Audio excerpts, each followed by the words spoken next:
The people over at WB, specifically the CEO of WB Discovery, David Zaslav, has allegedly put his foot down to what James Gunn was doing with Superman. He's demanded 25 minutes of the film be cut out, they add in more humor, and that they recut the complete film into something that's a lot more watchable due to the fact that it was reportedly unwatchable in recent test screenings.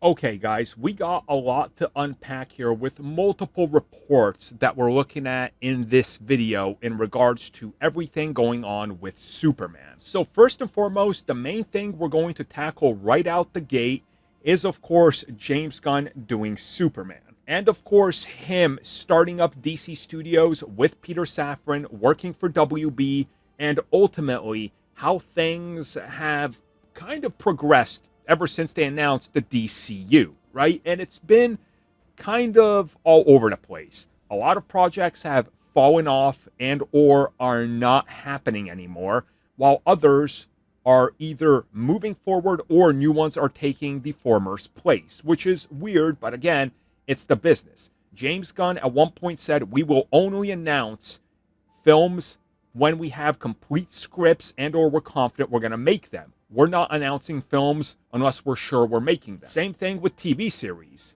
Fast forward a year and a half, we know that that was a lie. But again, he's got to work for the studio. In this case, he's got to work for WB and David Zaslav. So James Gunn had to do the PR rounds, right? I don't blame him. That's just how it goes. We've seen this from Marvel. We've seen this from DC before. It's just how it goes. You know, Microsoft is like the masters of doing it with the Xbox. Sony does it all the time. The PR spin is important.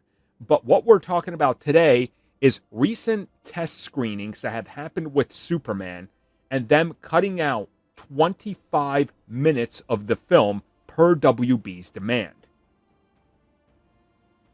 So what we are talking about here is the recent report that came from World of Real. And this is what they said, and I quote, "Tensions are high at Warner Brothers, where CEO David Zaslav and DC Studios leads James Gunn and Peter Safran are scrutinizing every frame to avoid another franchise misfire. One of the film's editors was quietly removed mid-process, leading to a slight reworking of the film's structure. This was somewhat tweaked and signaled a slight shift in how the story was being presented. Some key sequences were shuffled and minor scenes were added during recent reshoots." End quote. And elsewhere on the website, they talk about how up to 25 minutes of the film from earlier versions have been trimmed to leave the film feeling more lean and significantly heavier on James Gunn humor. So let's rewind this for just a second. We know for a fact there was reshoots. We don't know how long. We think it was around 10 days. Some have reported that it was up to a month and that a lot of stuff was done with CG to change elements around. Again, we can't confirm nor deny this, but there have been credible sources who have legitimately reported real test screenings, and we can verify it, and multiple rounds of test screenings were received either okay or bad. There was a couple where the audiences said that they loved the film, that it was the best Superman film yet, but again, there are always exceptions to the rule, and opinions are opinions. So if somebody thinks it's a masterpiece, another person might think it's bad. Zack Snyder fans will tell you that Avengers Infinity War and Endgame are two of the worst comic book films ever made, and that the Snyder Cut is the holy pinnacle of comic book films. Again, it's all opinions, right? I'm bringing that out because that's still a topic of discussion. Now, in regards to what's going on and then cutting up the film and why they're doing this, let's talk about them really trying to put out the best Superman film. Because as I said before, if this film fails, it's over for DC. You guys understand that if Superman doesn't take off, if this film flops in either box office or critics and fans, or a combo of both, which would be the ultimate disaster, it's over for this character on film. So they need to be careful with what they do. Enter desperation mode to cut the film up, reshuffle it, and make it a James Gunn film. Now, when I say James Gunn film, I think many of you understand automatically what I'm talking about. You're going to have the jokes. You're going to have a brighter tone. You're going to have a lot of quips. You're going to have emotion, but you're also going to have a good time. And I think a good time is the key here. And so far, when it comes to DC, James Gunn has hit 3 home runs, from The Suicide Squad to Peacemaker to Creature Commandos. He keeps hitting home run after home run after home run. Now, while that's all good, nobody can maintain that forever. Marvel Studios was seen as unstoppable. They were never going to make a bad project. Here comes Eternals, and that starts their downfall, and people going, wow, we held you up too high on this pedestal. This could happen with James Gunn. WB is panicking because they realize that there are problems. And maybe they're only problems from their perspective, but what they're worried about is investors and the box office. Analysts saying this film is $1 billion hit. If they're going to analysts and getting these numbers, then what do you think they're selling investors? $1 billion hit. Do you guys remember when Batman v Superman was a guaranteed $2 billion hit just on name alone? And then it barely hit 850 mil?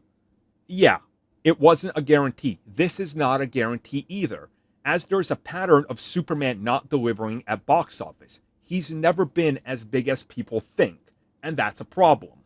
So when WB looks at this, they know that this is the final ditch effort, and this is the final attempt to get Superman to work. If fans don't respond and the box office isn't there and the critics are iffy on it, Superman is going back to TV, where he's worked far better than he ever has on film. And that's just a fact. Smallville was more profitable than Superman Returns. Superman and Lois was more profitable than anything Zack Snyder did with the Snyderverse. In the 90s, Lois and Clark carried it. The Superboy TV show was popular. Superman's been a TV character for a long time. But now, let's finally end this by talking about the big factor. And that's WB looking to sell and offload. People need to understand that WB, when they were bought by Discovery, was a move made for only one reason. And they even mentioned it. Consolidation, stripping off valuable elements and properties, condensing them into one fine-looking package and selling it off. That's what WB has gone through for the last 30 years. Reduce assets, sell off assets, make money. David Zaslav has made it a point to multiple times say that they are trimming the fat, paying off debt, selling off assets, and moving forward with things like licenses and selling off things they don't need.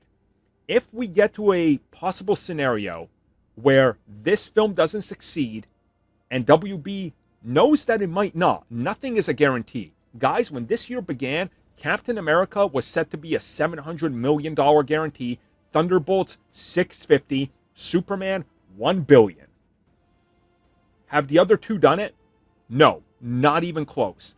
It's a crazy market. It's a volatile market right now to release comic book films, especially ones with a lot of uncertainty, and this being the new Superman, which has already a lot going up against it, from toxic fans to just more Superman to people being burnt out of DC and, honestly, comic books in general, comic book films. We're seeing that with Marvel as well. So WB might just see it as a, if this doesn't succeed, we are liquidating assets. One of the first assets they will sell, mark my word, will be Superman. Because his time is coming up as he's going to hit public domain in under 10 years. And then you're going to get a flood of Superman clones. Why not find a buyer that doesn't want to copy Superman, that wants Superman? And that might just be Disney. Thank you for checking out that video, and thank you for your continued support. Feel free to like, share, subscribe, do whatever you will. And if you're so inclined and would like some additional content from us, which includes unfiltered content and bonus discussions, we do offer exclusively in our member section. We hope to see you there. So thank you for watching, and have a good one.